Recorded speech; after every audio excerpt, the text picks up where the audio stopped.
Question number second में हमसे क्या बोला है, show that any positive odd integer is of form 6q + 1, 6q + 3, 6q + 5 where q is some integer. हमें prove क्या करके दिखाने, एनी पॉजिटिव ऑड इंटीजर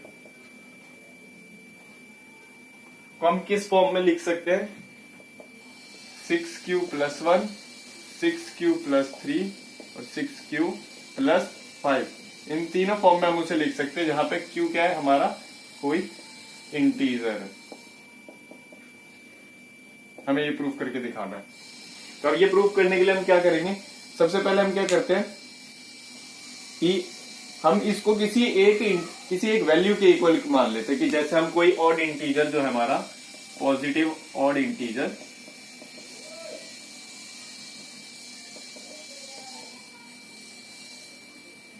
उसको हम a लेट कर लेते हैं। तो यहां से हमें क्या प्रूफ करके दिखाना है, a इक्वल है 6q + 1 के, a ही इक्वल है 6q + 3 के और a ही इक्वल है 6q + 5 के। ये हमें प्रूफ करके दिखाना है। तो अब ये प्रूफ करने के लिए हम क्या करेंगे वो देखते हैं। सबसे पहले हम क्या करते हैं कि सबसे पहले हम क्या करेंगे, इस क्वेश्चन को सॉल्व करने के लिए हमें दो क्वेश्चन के अकॉर्डिंग दो चीजें माननी पड़ेंगी। वो दो चीजें हम कैसे कैसे मानेंगे वो देखते हैं। दोनों हमें क्वेश्चन के अकॉर्डिंग ही माननी है, तभी हमारा क्वेश्चन सॉल्व होगा या फिर हम इसे प्रूव कर सकते हैं, वरना हमें प्रूव करने में दिक्कत आई है। तो सबसे पहली चीज हमें क्या बोली है, हमें तीन चीजें दे रखी हैं। तीन क्या क्या दे रखी है, एक है 6q + 1, 6q + 3 और 6q + 5। एक तरीके से आप देखोगे तो ये एक आपको यूक्लिड डिवीजन मेथड दिख रहा है। यहाँ पे आप q को क्या मानो, क्वोशिएंट है हमारा, क्वोशिएंट जो हम यूक्लिड डिवीजन लेमा के लिए एचसीएफ लेते थे, तो यहाँ पे अंदर कुछ लिखते थे, यहाँ जो लिखते थे वो हमारा क्वोशिएंट होता था।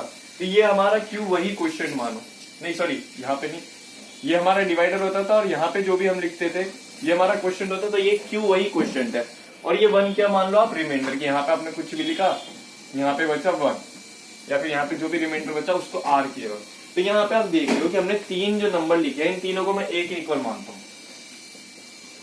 अब क्वेश्चन प्रूव करने के लिए हमें क्या स्टेप फॉलो करने पड़ते हैं। सबसे पहली चीज मैं मान लेता हूं a क्या है, let a is a positive integer. a को हमने एक पॉजिटिव इंटीजर मान लिया और हमें एक इक्वेशन फॉलो करते हुए चल रहे हैं जो क्या है, a = bq + r। ये हमारी यूक्लिड डिवीजन लेमा वाली इक्वेशन है। तो इसके अकॉर्डिंग हम करते हैं, ए को मैंने एक पॉजिटिव इंटीजर मान लिया, बी को क्या मान लेता हूं, एंड b = 6। ये दो चीजें मैंने मान ली कि मैंने ए को क्या मान लिया, पॉजिटिव इंटीजर, और बी को मान लिया 6। बी को 6 क्यों मानना है, क्योंकि मेरे को ये तीनों इक्वेशन 6 के अराउंड प्रूव करके दिखानी है, इसलिए मैंने बी को 6 माना है। अब इसके बाद देखो, अगर बी की वैल्यू 6 है तो यहां से आप क्वेश्चन क्या मान सकते हो, क्वेश्चन क्या होगा, क्वेश्चन पॉजिटिव और ग्रेट, या फिर पॉजिटिव होगा या फिर इक्वल टू 0। अब ये मैं कैसे कह सकता हूँ, क्योंकि अगर क्वेश्चन नेगेटिव हो जाएगा तो अब नेगेटिव को 6 से मल्टीप्लाई करोगे तो फिर पूरी वैल्यू ही नेगेटिव हो जाएगी। और आपको ये चीज पता होगी कि रिमाइंडर कभी क्वेश्चन से बड़ा हो नहीं सकता, तो एट द एंड हमारा रिजल्ट नेगेटिव आएगा। इसलिए हम क्या करेंगे, क्वेश्चन हमारा 0 से बड़ा होगा और या तो 0 के इक्वल होगा, और जो हमारा रिमाइंडर है, ये सारी चीजें आपको क्वेश्चन में लिख के दिखाने, तो इसे यहां में लिख के लिखता हूं।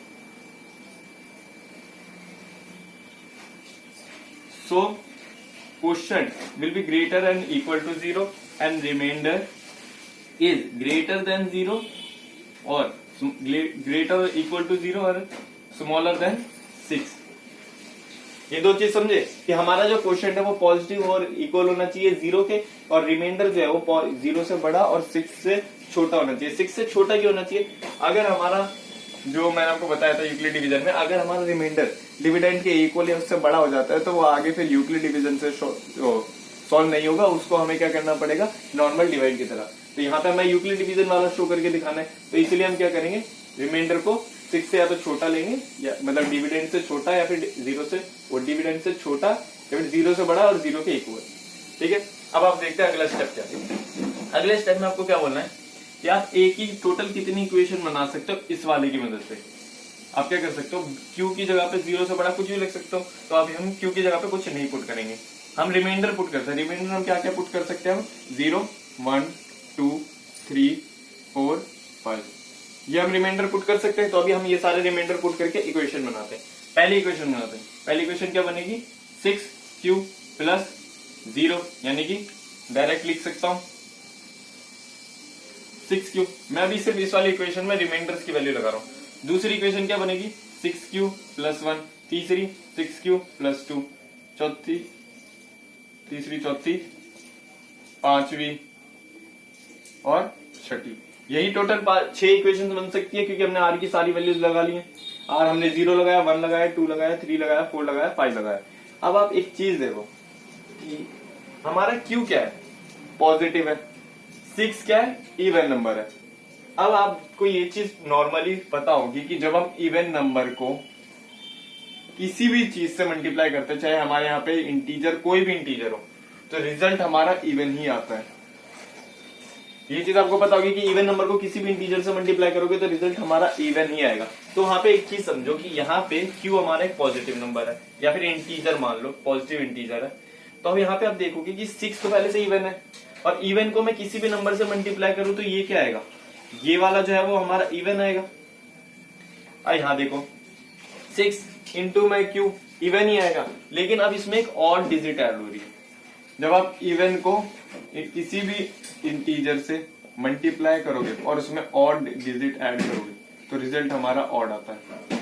बस ये दो चीज समझ लो, तो ये आगे की चीज आपके आसानी समझ में। इवन को आप किसी भी इंटीजर से मल्टीप्लाई करो और उसमें इवन ऐड करोगे तो वो इवन नहीं रहेगा, लेकिन इवन को अगर आप किसी डिजिट से मल्टीप्लाई करो उसके बाद उसमें ऑड ऐड करोगे तो वो ऑड बन जाता है। तो यहाँ पे देखो 6q प्लस 1 इवन है, लेकिन यहाँ पे इसमें एक ऑड नंबर ऐड हो गया, तो ये वाला क्या हो जाएगा, ऑड। इसमें देखो 6q इवन है, इसमें इवन ऐड करा है, 2 इवन है, तो यहाँ से ये इवन हो जाएगा। 6q प्लस 3 ये इतना पार्ट इवन है, ये ऑड है, तो ये ऑड हो जाएगा। ये फिर से इवन में इवन ऐड हो रहा है तो इवन हो जाएगा, और यहाँ पे इवन में ऑड ऐड हो रहा है तो ये ऑड हो जाएगा। तो यहाँ से आप फाइनली देख पा रहे हो कि 6q प्लस 1 हमारा ऑड आया, 6q प्लस 3 भी हमारा ऑड आया, 6q प्लस 5 भी हमारा ऑड आया। और हमें क्वेश्चन में यही प्रूव करने को बोला था कि प्रूव करके दिखाओ कि जिस कोई भी डिजिट अगर इस फॉर्म में लिखिए 6q plus 1, 6q plus 3, 6q plus 5, तो आप उसे क्या ऑड इंटीजर्स कह सकते हो। तो यहाँ से आप ये लिख सकते हो, hence we can prove it, ये 6q plus 1, 6q plus 3 and 6q plus 5 is an odd integer. आपको समझ में आ गया।